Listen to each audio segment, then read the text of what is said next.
Sejam bem-vindos ao Meandros Históricos, o canal que apresenta a história em pequenos e deliciosos sachês. Eu sou Nicolás e nós estamos falando de República Liberal Populista. E você vai reparar que o título mudou, porque na verdade nós estamos saindo da República Liberal Populista e caminhando em direção à ditadura civil-militar. Mas para isso, precisamos primeiro analisar o governo do João Goulart. Bora lá, bem? O governo do João Goulart é um governo peculiar. Por quê? João Goulart, ele não foi eleito presidente da República. João Goulart, ele foi eleito vice-presidente da República. E repare que ele foi eleito, de fato, presidente da República, ou melhor, vice-presidente da República, porque a Constituição de 46, ela previa eleições por separado para presidente e para vice.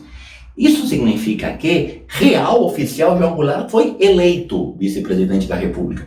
É diferente do que acontece hoje. Hoje você não volta para vice, você volta para presidente e o vice vem no pacote. João Goulart não, João Goulart foi eleito vice-presidente porque a Constituição previa isso.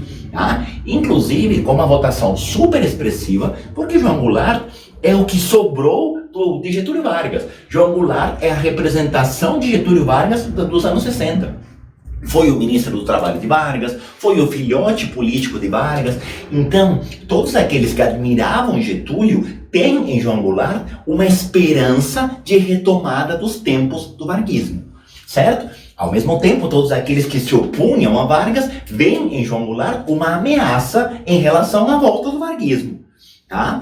E principalmente a chegada de João Goulart no poder foi altamente tumultuada, muito por conta da atuação do presidente da República eleito, Jânio Quadros. Aliás, eu sugiro que se você não assistiu o vídeo do governo Jânio Quadros, antes de você ver o governo do João Goulart, você pause e vá lá assistir o vídeo do Jânio Quadros para você entender a transição, para você entender quem foi Jânio Quadros e como Jânio Quadros atrapalhou a própria imagem do João Goulart. Como Jânio Quadros acabou sendo um problema para João Goulart na hora que ele vira presidente. Porque Jânio Quadros faz com que João Goulart fique associado com União Soviética, Cuba e China. Isto é, com os setores mais à esquerda que tinha no planeta Terra naquele momento. Inclusive, no momento da renúncia. Jânio Quadros tenta um autogolpe.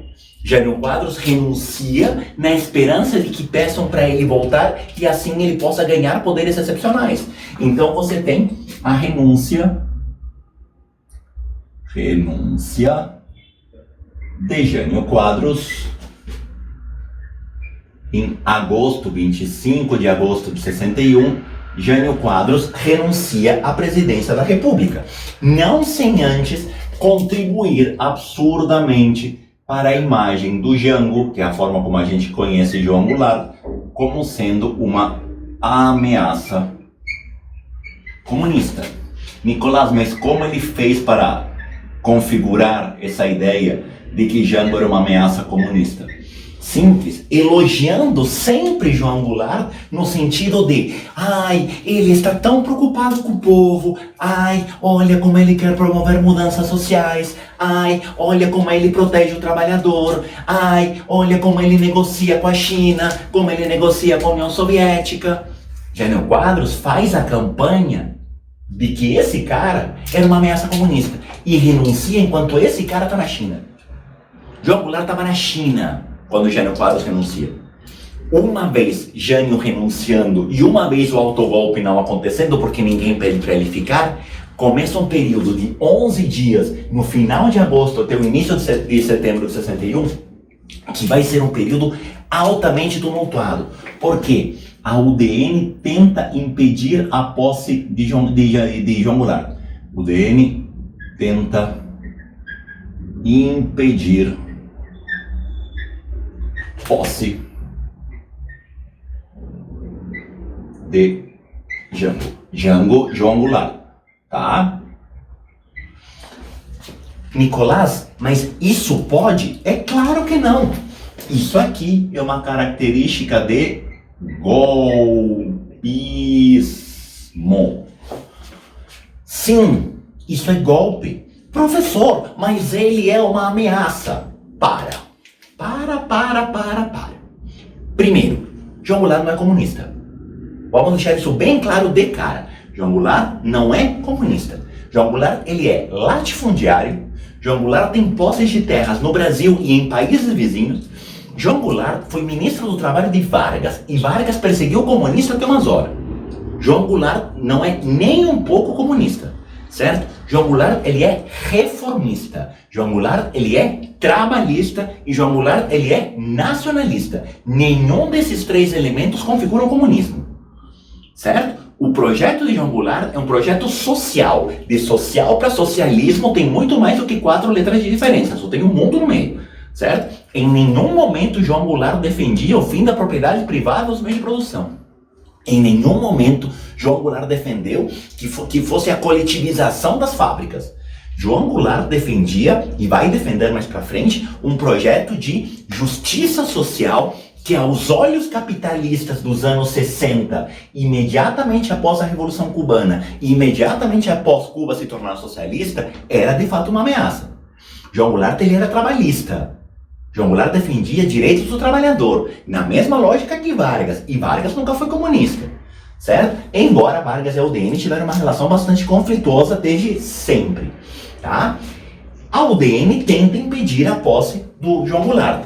Como? Das mais diversas formas. Ameaçando-o de prisão caso ele pousasse no Brasil, e aí a volta de João Goulart da China para o Brasil vira quase uma odisseia, ele vai parar no Uruguai, entra no Brasil de forma clandestina, é uma coisa meio de filme. E principalmente a UDN dá posse de presidente da República ao presidente da Câmara dos Deputados, que era o seguinte da linha sucessória, presidente e vice-presidente da Câmara. Ranieri Mazzilli toma posse como presidente da República.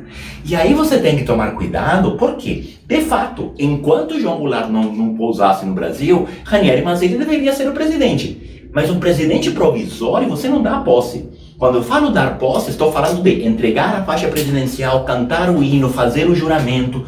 Isso não é uma coisa que se faça com alguém provisório.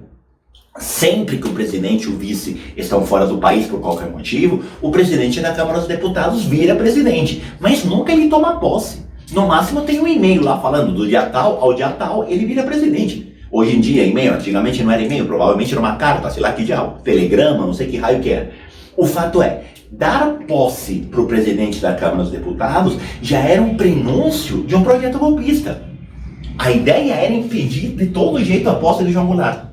O problema é que se levantaram contra a UDN, o PTB, setores do Exército e os sindicatos. O PTB, Partido do Jango, setores militares legalistas, porque nem todo militar é golpista, isso é muito importante que você guarde. Dentro do Exército, você tem uma parte que é a favor da lei. E essa parte a favor da lei defendia a posse de João Goulart. Por quê? Porque é isso que a lei mandava. E boa parte dos sindicatos, muito por conta do passado trabalhista de Jango, vão defender a posse de João Goulart. E o Brasil vive 11 dias de caos, de uma quase guerra civil, para ver como seria resolvida a posse de João Goulart. Nicolás, mas como que foi resolvida? Foi resolvida à la Brasil, famosíssimo nó em pingo d'água. O Brasil sempre encontra saídas alternativas para situações de emergência. A gente pega a lei e dá umas interpretadas muito loucas na Constituição. Quer ver? A solução para isso foi estabelecer uma emenda parlamentarista. Professor, quer dizer que baixou o espírito de Dom Pedro II. Olha de novo, parlamentarismo às avessas 2.0, prof. Não, pera. Não confunda Pires de Oliveira com pratinho de azeitona. Lá atrás, o Brasil foi uma monarquia parlamentarista. Agora, o Brasil era uma república parlamentarista. Tá? Mais uma vez, há uma emenda na Constituição, um post-it na Constituição que altera a lógica, certo?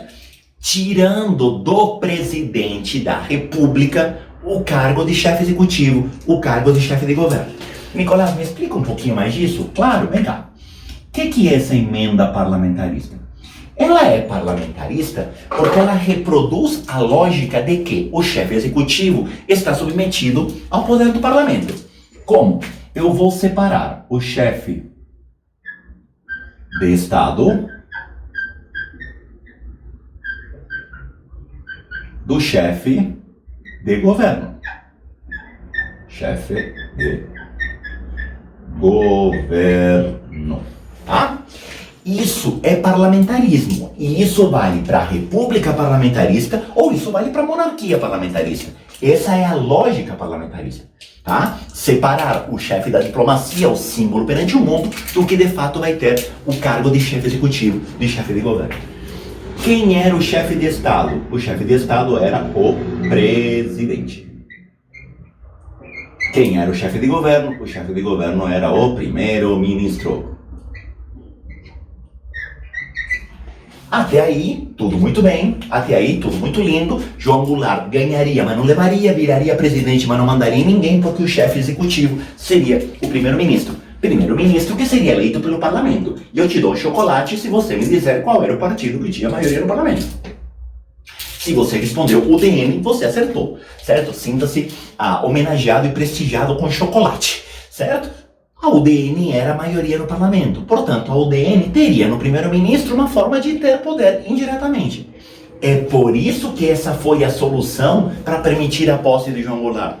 Percebendo que o golpe não tinha sustentação, tentaram dar um golpe dentro da lei. Aliás, o Brasil é mestre nisso, tá? Golpes dentro da lei é algo assim muito brasileiro. A gente pega a lei, dá uma distorcida, cria uma fachada legal, e enquanto isso a gente vai fazendo uma série de atrocidades legais. Por que estou chamando isso aqui de atrocidade legal? Porque você não pode alterar o regime de governo de um país sem aprovação da população. Uma alteração dessa magnitude precisava passar por um plebiscito. Pergunto, se alguém perguntasse para a população da época se eles topavam uma coisa dessa, você acha que topavam?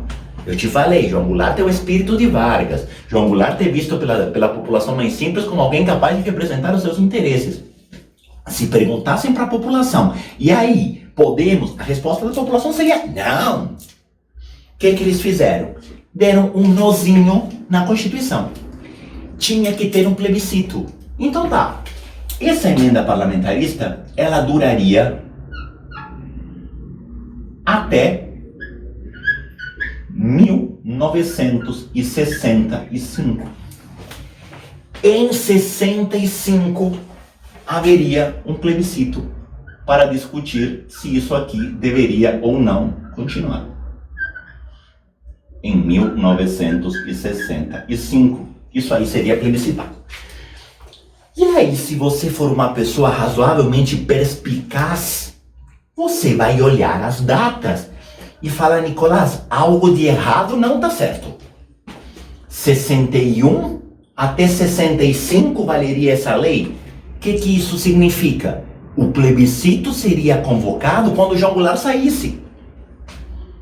Entenda essa emenda parlamentarista como uma emenda com nome e sobrenome. Vamos impedir que João Goulart tenha poder. Por quê, Nicolás? Porque ele é uma ameaça comunista.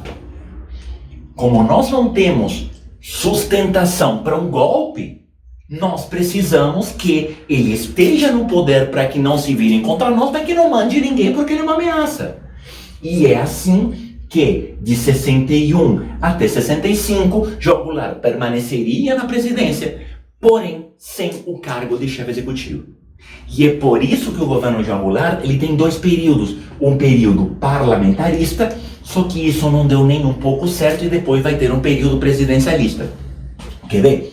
Por que a República Parlamentarista deu totalmente errado? Por que esse projeto parlamentarista deu totalmente errado? Tem uma questão aqui que é da própria natureza da solução encontrada. O que é o chefe de Estado? O chefe de Estado é o representante perante o mundo.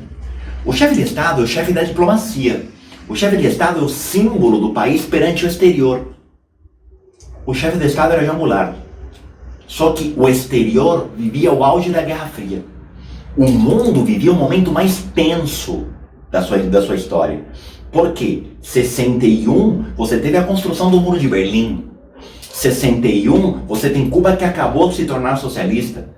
A partir de 61 e até 62, você tem todo um cenário de instabilidade entre a União Soviética e Estados Unidos que vai levar à crise dos mísseis em 62.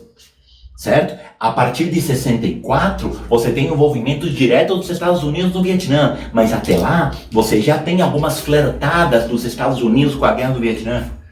Ou seja, estamos vivendo um momento em que a tensão mundial em relação à ameaça comunista é muito forte. E colocar como representante da diplomacia, como rosto do Brasil perante o mundo, alguém que era visto como uma ameaça comunista, era acabar de queimar o filme dele. Conclusão, João Goulart, ele tem uma violenta oposição dos Estados Unidos. Oposição dos Estados Unidos da América. Os Estados Unidos da América veem em João Goulart uma ameaça. Os Estados Unidos da América veem em João Goulart alguém que é incapaz de garantir que os Estados Unidos não percam mais um país aqui na América. Os Estados Unidos veem o Brasil de João Goulart como uma possível Cuba do Sul. O Brasil, na visão dos Estados Unidos, corria o risco de virar Cuba. Então, João Goulart começa a ser claramente desestruturado pelos setores externos. Como? Tirando capitais do Brasil, promovendo uma enorme crise econômica no Brasil. O Brasil começa a sofrer os problemas de endividamento. Por quê? Porque o capital externo começa a se retirar e principalmente porque os Estados Unidos começam a cobrar o pagamento dos empréstimos atrasados. Parêntese, cuidado! Não tem nada de errado nos Estados Unidos cobrarem o dinheiro que o Brasil lhes devia. Só que o Brasil devia isso há muito tempo. Não precisava ser agora que os Estados Unidos reivindicassem esse pagamento. A não ser que isso fosse para atrapalhar o governo João Goulart. Atrapalhar a figura comunista. Atrapalhar a ameaça comunista. O capital externo começa a se retirar. Começa a ter problemas de abastecimento no Brasil, começa a ter falta de alguns gêneros, e isso começa a gerar uma inflação bastante acelerada. O Brasil começa a bater por volta de 70% ao ano de inflação. Isso é uma inflação descontrolada. Isso é uma inflação bastante elevada, tá? Isso tudo começa a gerar uma enorme instabilidade política aqui no Brasil. Instabilidade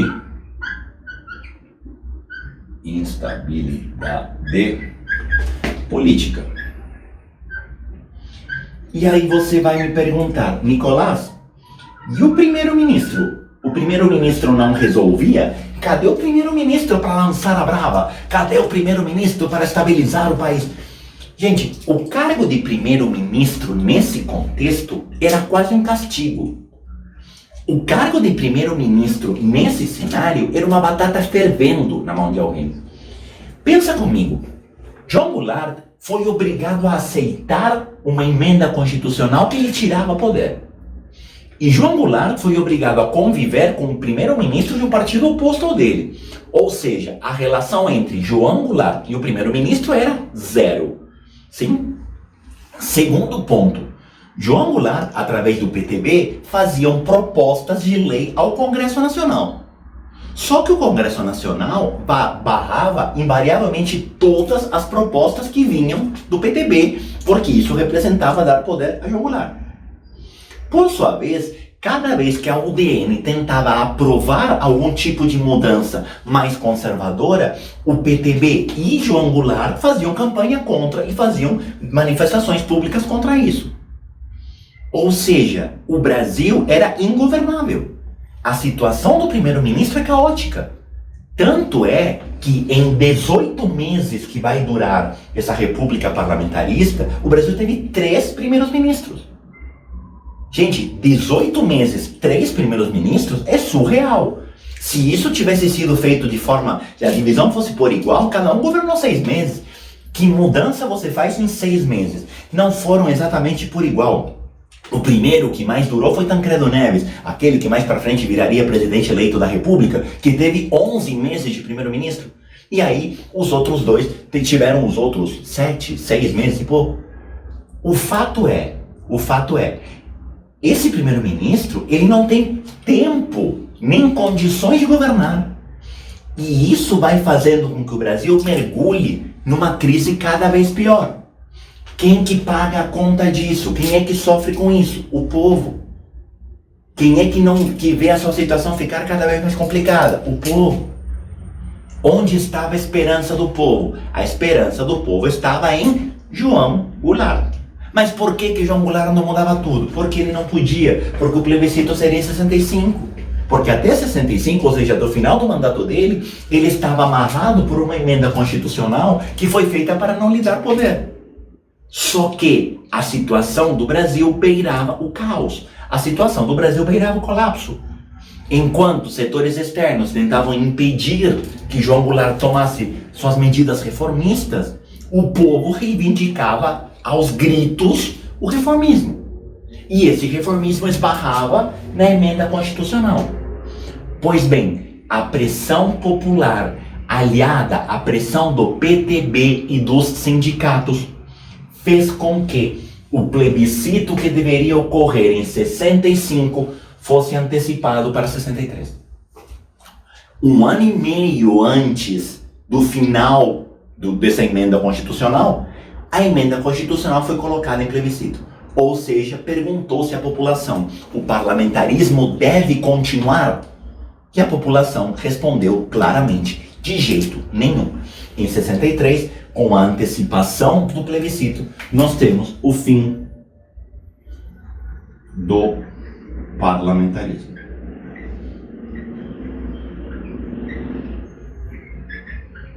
Nicolás, fala a verdade. Foi apertadinho o resultado, né? Oh, sabe quantos votaram a favor do fim do parlamentarismo? 82%. Suave, né? 82% do país votou a favor do fim do parlamentarismo.